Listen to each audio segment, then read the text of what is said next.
Good morning and welcome to SimWorld today, August 21st. Marsh here, rolling solo once again. Probably quite a few solo ones this week. Appreciate you tuning in. What we're continuing our jaunt around SimWorld U and the three fascinating storylines in each conference. We're moving on to the American Conference today. We got three. That I think that the American might have probably you could make the case there's five storylines worth watching in the American Conference. I'm only choosing three, but my two honorable mentions are, and it's kind of one. What is the return of D. Woodley and Lace Darius Outlaw? What do they look like as they get back to their schools? LDO probably was a lottery pick last season. Now he might be a top six pick. D. Woodley maybe was a first round pick. Now is he a second round pick? I think like his talent level doesn't change, but his age does. And if people close to him thought that he needed to go back and there was enough things that he needed to work on, the fact that he is in fact returning is a fascinating one to keep an eye on. But our three main storylines that I'm interested in no particular order. Let's start out with Houston. This is a team that I picked to finish in the top three in the conference. They're a team that the talent level is there for Houston. I mean, 2 years ago, we would have sat here and talked about Houston maybe the favorite. They were a top 25 team to start the year 2 seasons ago. They were not. They did win the American 2 years ago, but then just didn't look good in Hoops area, and it just feels like there's so much more, right? Like this wasn't a bad team last season, 9-5 in conference play, 14-17 overall, which obviously isn't great, but it's they had a really good conference season and were a half game, or really they were in a tie, right, with Princeton and Jackson State, and they didn't win the tiebreaker to get into the American Conference championship game. But it's still a Houston squad that, I feel as if there should be so much more. They lost to Auburn in the opening round of Hoops area. The talent level is there. Are they going to be able to put it together, right? You have your Hall of Fame head coach departs the program, which, we could sit here and I know I've kind of bantered with Sniper about that. And it's like, are they really going to have an improvement when you had a coach with a lot of experience? Clearly, the roster was not responding to him. And this is a team that for a brief stretch of time was considered like this next era of contenders in that same vein as like Arkansas and Alabama. And they haven't really lived up or maintained that ever since then. So I'm very curious, how do they figure this out? I think Freddie Stonewall is a first-round pick. Aji Fajbenle is a second round, if maybe a first-round pick. Like, there's a lot of talent on Houston, and there's too much talent for them to be a sub-500 team overall. They have the big opener against Alabama this coming season. We're going to get an idea of who they are. I would caution anybody to not overreact to that one, right? Like, if they win that game, let's not suddenly be like, Houston is back, Houston's for real. Like, that's risking the Notre Dame football resurrection from like a decade ago when it turns out they weren't back. So I'm just curious, what do they look like this coming season? Can they figure out some way to be consistent and a good basketball team over the entirety of the year and not just kind of a flash in the pan? Speaking of flashes in the pan, SMU. Mediocre team all of last season. But I shouldn't say mediocre. A good basketball team all of last season. Above average.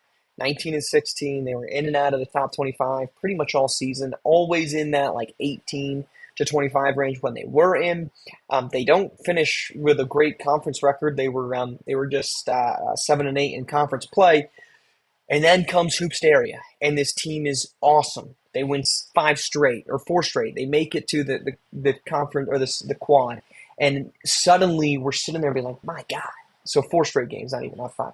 And we're suddenly sitting there like, my God, this team, look at it. And now you've got built into this coming season, the hype train is not only has it left the station, it is eviscerated the station. Like the station doesn't even exist right now for SMU.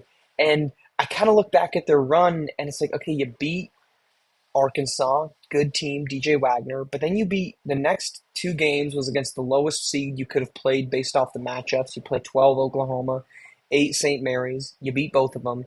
And then the one like really good win was Louisville. And I mean, I guess you could throw Arkansas in there, but you win 2 like really solid wins to get there. It's not like they went through and took down Villanova plus plus Louisville plus Duke, or you didn't have to take down. You didn't play a top team until you got to. I guess you played a top team with Arkansas, but the point is you didn't. I'm not discrediting the run, but I'm curious. Was the run an aberration, or was the run an indicator of who they're going to be? Because now they're a team that's ranked in the top 10, preseason top 25, well regarded by pretty much everybody that you want to talk to. It's all SMU, SMU. They have the big addition of Barkley James, who now they don't have the addition of Barkley James because he's hurt and there's no real timeline on when he gets back. And so, what's real and what's fake with this team? Are they an above 500 team? You got five freshmen that started a year ago. Assuming Barkley James isn't ready, and we'll see if he's ready at all during the season, but at least not ready for the start of the year, you're probably starting those five guys again as sophomores. That's a great run. That's hard to do. That's hard to duplicate. But in the way that we're talking a bunch about SMU, we're not sitting here talking a bunch about Xavier, who beat SMU in the quad. And I'm not saying that we should be talking about Xavier, but is SMU actually good? I'm not saying they're not. So I want to reiterate that as many times as I can. I enjoyed watching them play. I think they've got a lot of talent. But the storyline is, and the worth watching part is, are they good? Are they the team that made a run, that beat Louisville, that beat Arkansas, that made it to the quad?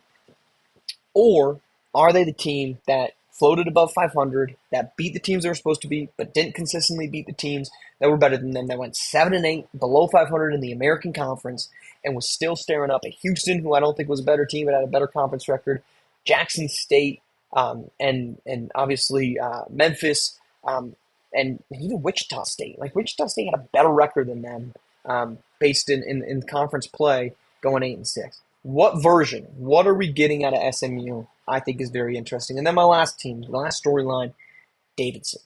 What's up with Bernard James? I mean, if you've listened to this show or me talk, first off, thank you. But you've heard me question Bernard James, and I'm not questioning his skill set as, is he good or not.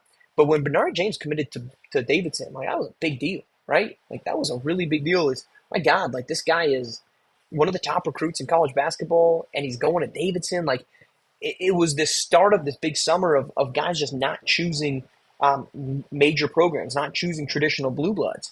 And since then, he doesn't have a great season a year ago. He's fine.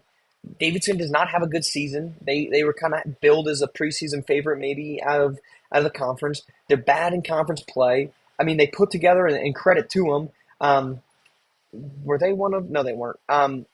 They have a decent overall season, and they win a couple games. They make it to the Super 16, but again, you look at who they went through. They had to beat New Mexico, who was up and down and really dependent on Ireland early. They beat UConn, who had kind of just rode momentum over the Kansas win, and then you play UCLA, the eventual national champs, and just get beat up. And it's like, again, what version of Davidson is going to show up this year? Is it going to be the group that won a couple games, that pushed, or is it the team that went 6-8 in the American? Like, we're not talking the ACC or the SEC or even the Big 12. Like, the American has good basketball teams. Don't get me wrong. Memphis is great. Jackson State, really good. SMU makes it to the quad. You're behind Wichita State. You're behind Princeton, who had a generational season, behind Houston. I don't know if those teams are better than Davidson, but they didn't play like it. Davidson didn't play like they were better last season. And a lot of that kind of came from Bernard James. And now Bernard James is a sophomore. Plenty of folks questioning, which I think is funny, and it's equally fascinating to watch. Who's the best James brother, Barkley, Isaiah, or Bernard? Right now, it's Barkley. If you ask pretty much anybody at the next level, we think Barkley James is the better SWBA prospect, which we wouldn't have said 12 months ago. And that's kind of the message right now, and kind of the vibe. If you talk to folks at the next level, to say, Bernard James could score a little bit, but is he consistent? Does he play both ways? They're both guys that had plenty of high school character questions. I feel like they both kind of ironed that out. I'd almost argue, did they iron it out too much? Like, the chip on Bernard's shoulder was what made him so fun to watch, right? The hatred, the vitriol for a high schooler that people would have, that's gone, right? Like, a lot of these guys that just walked on the scene, and Bernard James is just one example of them, that walked in and were like, I'm better than you, I'm going to dunk on you, you're a bum. And now they're out here chumming it up. And like, let's find a middle ground, man. Like, I'm not a huge fan of the trash talk, but it's at least when you talk trash, you get people to feel some sort of way about you, right? Like this rivalry that I've got with Assad Drayton, it, as I will say 10,000 times, I think that he's a great coach. But the man brings a personality, and he doesn't give a damn one way or another. And it's why he's a polarizing personality in college basketball. It's why he's a polarizing personality at Syracuse. Because this guy doesn't give an F about what you think, and he thinks he's better than you, and he's going to let you know it. And a lot of the other dudes that we saw at the high school level that were doing that have completely lost it. Benari James is the perfect example of that guy. Like, you had people wondering, this guy, this character thing's not going to work out, but he went so Michelin or Marshmallow Man that it's like so damn soft. That you're like, are you playing with an edge anymore? And I feel like Benari James has lost that edge. And is he going to get that back? And Davidson needs that back because, as we said, Benari James was the best rated recruit to go to Davidson. And yes, that means Steph Curry was in that gosh darn class, right? Not the same one, obviously, but Steph Curry wasn't an elite recruit out of high school. Benari James was. And he has not lived up to that billing at Davidson in the way that Steph Curry completely changed everything about Davidson. Like, we know who Davidson is because of Steph Curry. We could have continued to respect Davidson or learn to respect them larger on a national scale if Benari James was there. We're respecting the heck out of SMU on a national scale because of Cam Jones and McCallum Duval.